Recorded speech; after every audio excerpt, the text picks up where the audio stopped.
Welcome back. So first off, just want to talk about market sentiment. It seems like a lot of people are very nervous about the stock market. I mean, they're more nervous than a nun walking through a cucumber patch.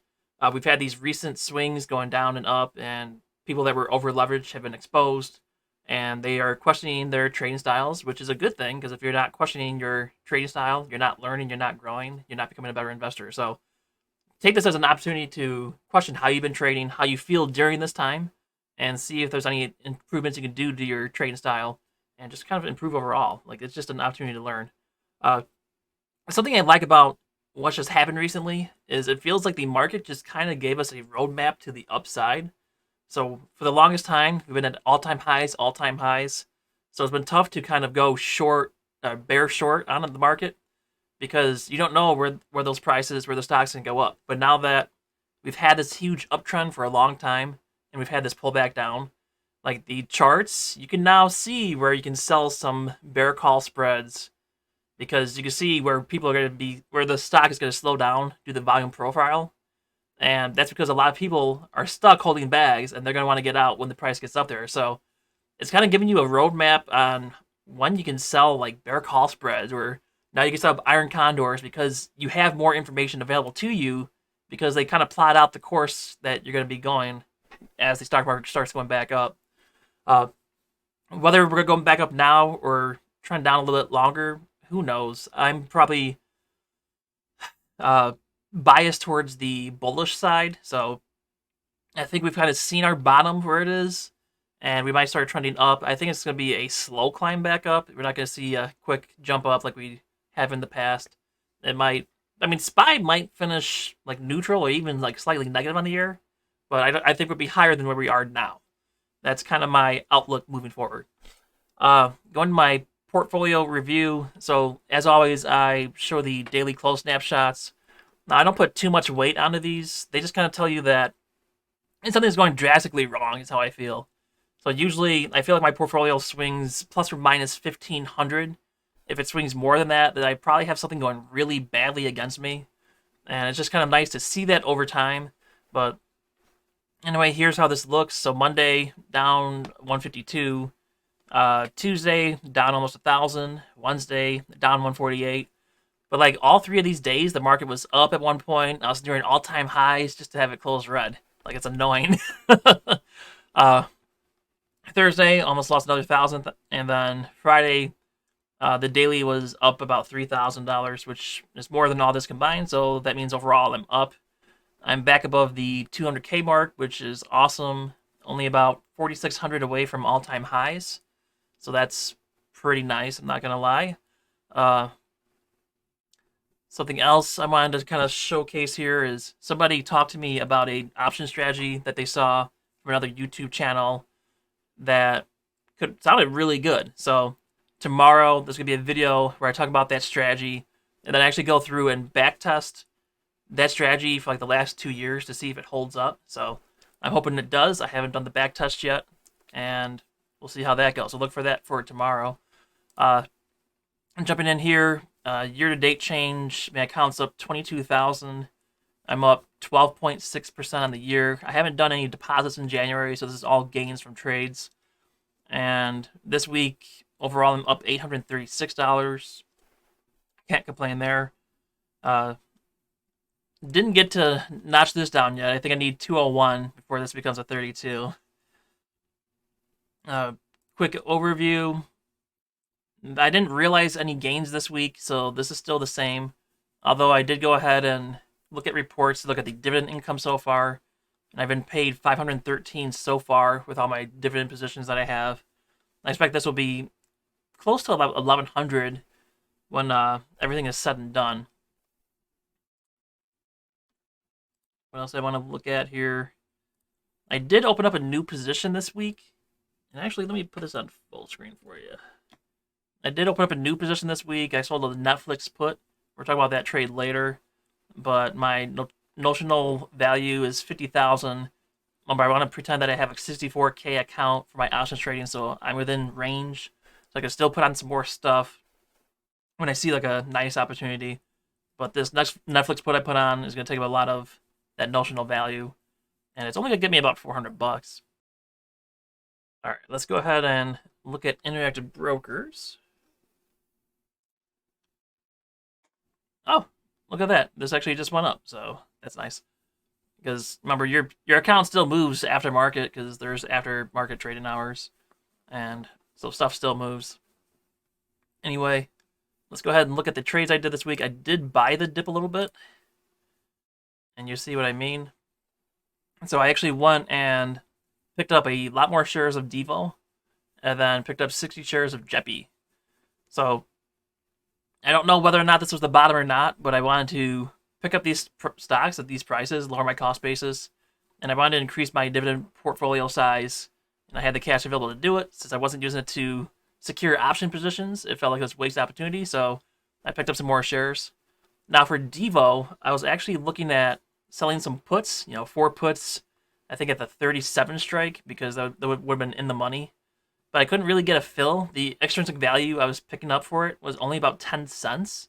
The dividend that I would receive in that time should be more than that. So I figured I would just buy the shares outright now at this price, rather than take a smaller income from the premium than I would from just having the dividend, if that makes sense. So that's why I didn't use put options to enter this position. I just bought it straight out. JEPI, I got to pick up 60 shares, and what I was trying to do was try to balance my other positions out for that dividend part. And over here is what I had before I made these trades. And you can see my balance is kind of all over the place. I mean, Nusi's high. I know. I kind of want to reduce that, but slowly reduce that. Right now, market, who knows if it's still going to go lower, so that's why I'm still holding a large percentage in Nusi.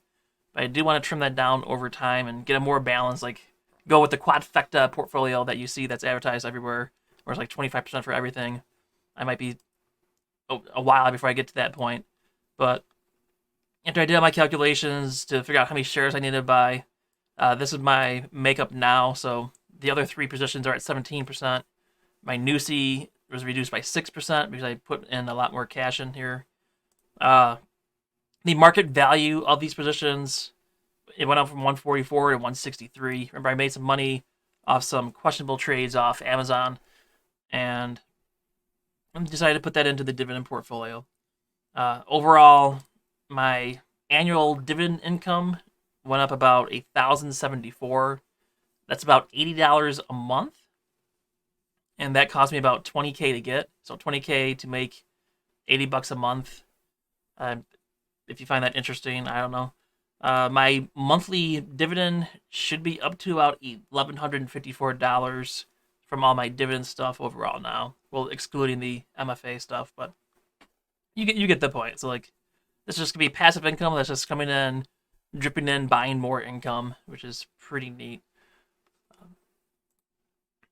Anyway, the other thing I did is I did end up selling a put on Netflix. I know some of you guys will say, "Hey, Thumper, you said you weren't going to do any option trades for 30 days."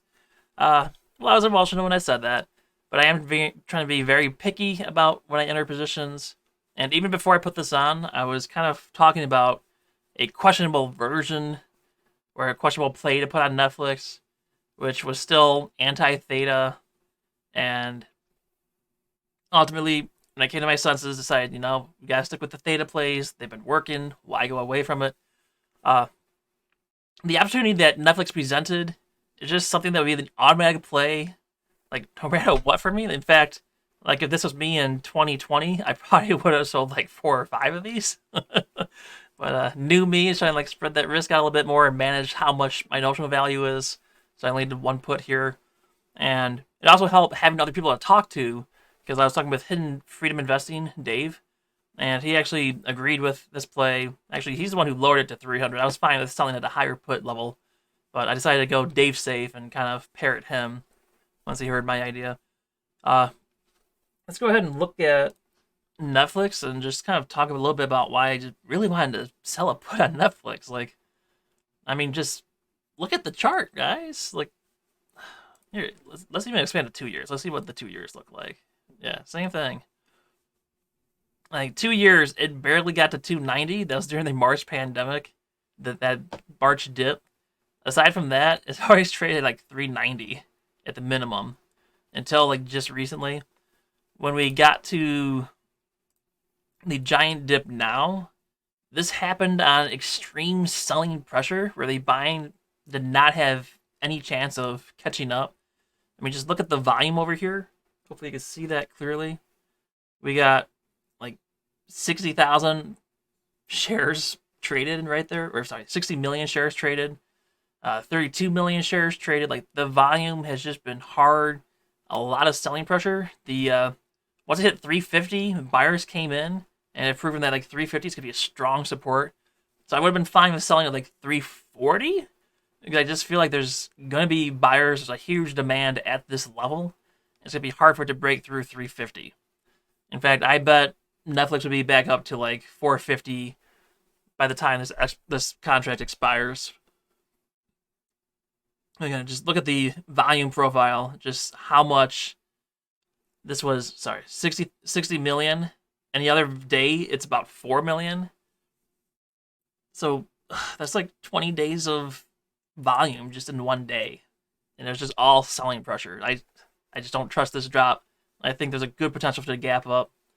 And I talked about a trade that I was thinking about doing that would take advantage of that gap up, but we're not going to do that trade. We'll stick with selling a put and take the easy money, as we call it, or free money, we like to call it.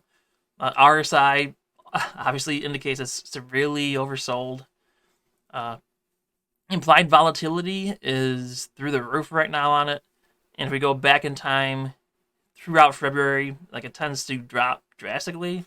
So again, we should see a lot of return quickly from IV dropping as the market kind of settles and says this is kind of where the bottom is. So that's why I think this was just an awesome play. I think the delta was about 15 when I put it on. Let's go ahead and take a look. Or we do the March 18th, 300, or even better. The delta is 8. So there's a 92% chance that this expires out of the money, which is pretty high, especially for how I usually trade.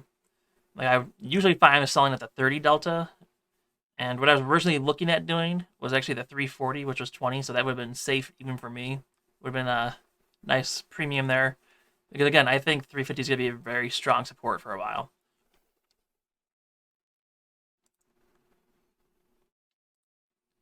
All right, with all that said, let's go ahead and look at my current positions. So I did kind of dip into my cash balance. I want to keep this at like 40,000, but I did end up dipping into it to buy some more dividend stocks. So this is a little lighter than I would like it, but that's mostly there just to feel better when I'm trading options. But yeah. Over here, you can see how my dividend stocks are doing. NUSI and QILD are down almost 9%. JEPI's down 2.9%. DIVO's actually up. And I think that's because I lowered my cost basis slightly when I bought the dip there. MFA, still like my favorite stock to look at because I bought it originally at $1.11. And I've been averaging up ever since with the dividend reinvestment happening. My options, I don't really have that many options on. Again, we have O at 67.50. It's been tested a few times. This is one that I'll be fine picking up and selling covered calls against. So it doesn't really concern me. DIVO, again, this is a position I want to pick up the shares on. And if you think about it, that's another 3,800 that's coming out of my cash here. That kind of lowers it even more than I really intend to. So I got to start doing some contributions pretty soon here. Beyond 45, what's beyond that?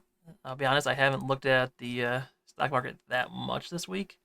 It's actually been pretty nice not having to pay attention to all this volatility, as I've been kind of sitting on the sidelines. Beyond Meat's still at 56, so like even that place not being tested. So even though it shows a loss right now, like the trade still looks good because it's $10 away from that spot. Sun's 250. I think this is actually about 20 cents in the money now.